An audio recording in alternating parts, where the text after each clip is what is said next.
Subscribe చేసుకో. Hi guys, welcome back to Saritha official. ఈరోజు topic వచ్చేసి బిగ్ బాస్ రివ్యూ గురించి. ముందుగా అయితే ఖచ్చితంగా నా ఛానల్ని సబ్స్క్రైబ్ చేసుకోండి. ఇట్లాంటి వీడియోస్ మోర్ దెన్ ఇంకా వస్తూ ఉంటాయి. సో సబ్స్క్రైబ్ మాత్రం ఖచ్చితంగా చేసుకోండి. ఈ వీడియోకి అయితే ఖచ్చితంగా లైక్ కొట్టండి చూసిన వాళ్ళందరూ. నిన్నటి జరిగిన ఎపిసోడ్ అయితే చాలా అంటే చాలా బాగుంది. ఎందుకు బాగుంది అని చెప్తున్నా అంటే, ఈ సీజన్ 9లో అయితే మ్యాక్సిమం ఫ్యామిలీ డ్రామా ఇవే జరిగినాయి. ఫైర్గా గొడవలు ఇట్లాంటివి చాలా తక్కువ ఉన్నాయి ఈ సీజన్లో. నిన్న జరిగిన దివ్య తనుజ దాంట్లో మాత్రం వాటే ఎపిసోడ్, మస్తుంది ఎపిసోడ్ అయితే. సో గైస్, ఇట్లాంటి వీడియోస్ మీకు మరిన్ని కావాలనుకుంటే నా ఛానల్ సబ్స్క్రైబ్ చేసుకోండి. ఇప్పుడు దివ్య తనుజ గురించి మాట్లాడుకుంటేనైతే, దివ్య ఎటు చేసి బర్ని గారితో ఈ తనుజ క్లోజ్గా ఉండడం వల్ల తనుజాని ఎక్కువగా టార్గెట్ చేసేసిళ్ళు. క్యాప్టెన్సీలో కంటెండర్ నుంచి క్యాప్టెన్సీ తప్పిద్దామని. సో అందరు పోయి తనుజకే ఓట్ వేయడం జరిగింది. సో క్యాప్టెన్సీ నుంచి ఆల్రెడీ క్యాప్టెన్ అనుకోండి, మళ్ళీ క్యాప్టెన్ అవుదామని అయితే ఆమె థాట్ ఉంది తనుజది.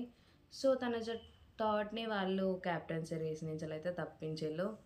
సో అయినా సరే ఫస్ట్ దివ్య వచ్చి గొడవ పెట్టుకోవడం వల్ల ఇక అందరూ అదే కరెక్ట్ అనుకొని ఆమెకు తనుజకి అందరూ ఓటేసిళ్ళు. తనుజ క్యాప్టెన్సీ రేస్ నుంచి ఇక తప్పుకున్నది.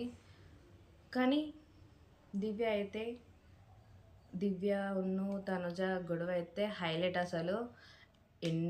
ఇంతవరకు అయితే 2 months అవుతుంది మ్యాక్సిమం బిగ్ బాస్ స్టార్ట్ అయ్యి. 2 monthsలో అంత పెద్ద గొడవ అన్నది బిగ్ బాస్లో రాలేదు. సో నిన్న వచ్చింది.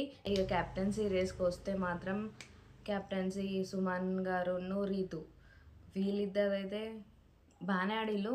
లాస్ట్ మూమెంట్లో సుమన్ గారు అయితే దాన్ని తిప్పి పెట్టకుండా దాన్ని ఇట్లా తిరిగేసో అంటారు చూడండి, అలా పెట్టేసరికి సుమన్ గారు తనుజ అన్నది కదా ఎక్కి చూడండి, ఎక్కండి అన్నది. ఎక్కి చూడమని కూడా చెప్పలేదు తనుజ. ఎక్కండి అనడితోటే సుమన్ గారు ఎక్కిళ్ళు ఫ్లాగ్ తీసేసుకున్నారు. సో ఆ ఫ్లాగ్ తీసుకున్న తర్వాత అది ఇంకా గ్యాప్ ఉండకూడదు. రీతు ఆల్మోస్ట్ ఇంకా సుమన్ గారు ఎక్కకముందే ఇంకొక 2 steps ఏమో పెట్టలేదు రీతు. సో పెట్టకపోయేసరికి సుమన్ గారిది అట్లనే ఉన్నది, ఫ్లాగ్ తీసుకున్నారు. తనుజ ఎక్కమన్నందుకు ఫ్లాగ్ తీసుకున్నారు. ఆఖరికి అందరూ సుమన్ గారికే సపోర్ట్ ఉన్నారు, రీతుకి డెమాన్ పవర్ ఒక్కడే సపోర్ట్ ఉన్నారు. అయినా సరే కాకపోతే అక్కడ రైట్ మాత్రం రీతునే క్యాప్టెన్. ఎందుకంటే సుమన్ గారు అంత కరెక్ట్గా పెట్టలేదు. కరెక్ట్గా పెడితేనే అక్కడ క్యాప్టెన్సీ వస్తుంది. సో రీతుది కరెక్ట్, రీతు క్యాప్టెన్ అయిందే కరెక్ట్. సో గాయస్, ఈ 2 topics గురించి అయితే నేను మాట్లాడదామని అయితే వీడియో చేశా. సో నా ఛానల్ అయితే లైక్ చేయండి, షేర్ చేయండి, కామెంట్ చేయండి, సబ్స్క్రైబ్ మాత్రం ఖచ్చితంగా చేయండి. సో ఈరోజు ఎలిమినేషన్ గురించి కూడా మాట్లాడదాం అనుకున్నా. సో ఎలిమినేషన్స్లో అయితే నిన్న గొడవ అవ్వడం వల్ల తకర్మార్ అన్నట్టు అంత తార్మార్ అయిపోయింది. ఎందుకంటే రీతు అంటున్నది దివ్యకును తనుజకు గొడవ అవ్వడం వల్ల క్యాప్టెన్ ఎవరున్నా కూడా లాస్ట్ ఫైనల్లో క్యాప్టెన్తో ఎవరు గొడవ పడ్డా కూడా వాళ్ళు ఖచ్చితంగా ఎలిమినేట్ అవుతారు లాస్ట్ మూమెంట్. ఇంకా 4 weeks ఉంది కదా.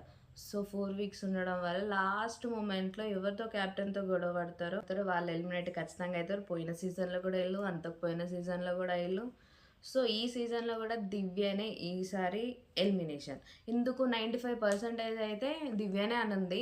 బట్ ఇంకా 5% అయితే నో ఎలిమినేషన్. ఎందుకంటే పోయిన సీజన్లో కూడా ఎలిమినేషన్ ఒక వీక్ జరగలేదు. సో ఆ ఛాన్స్ అయితే ఈ వీక్లో ఉంది. 5% పూర్తి కాదు, 100% కాదు, 95% అయితే మాత్రం దివ్య ఎలిమినేటెడ్. తనుజ ఫ్యాన్స్ అందరూ పండగ చేసుకోండి. సో నేను కూడా అనుకోండి. బట్ దివ్య ఎలిమినేటెడ్ 95% చెప్పాలనుకుంటే 5% నో ఎలిమినేషన్.